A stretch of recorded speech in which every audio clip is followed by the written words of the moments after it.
Praise the lord. ఈ రోజు దేవుని వాగ్దానం. నీతిమంతుడు విశ్వాసమూలముగా బ్రతుకును. హబక్కూకు రాసిన గ్రంథము 2వ అధ్యాయం 4వ వచనం. ఆత్మ వలననే విశ్వాసమును, ఆత్మ వలననే స్వస్థపరచు శక్తియు అనుగ్రహింపబడును. మీరు దేవుని యందు విశ్వాసముంచుడి. దినములు చెడ్డవి గనుక మీరు సమయమును పోనీయక సద్వినియోగము చేసుకొనుచు అజ్ఞానుల వలె కాక జ్ఞానుల వలె నడుచుకొనుడి. కాబట్టి ఈ దిన వాగ్దానం మీ అందరి జీవితంలో నెరవేరాలని కోరుకుంటూ దేవుని సువార్తా పరిచర్యలో మీ సహోదరి.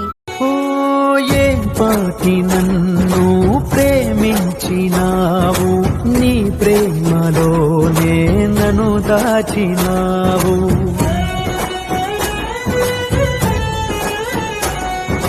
నా భారమంతా నువ్వు మోసినావు, నన్నెంతగా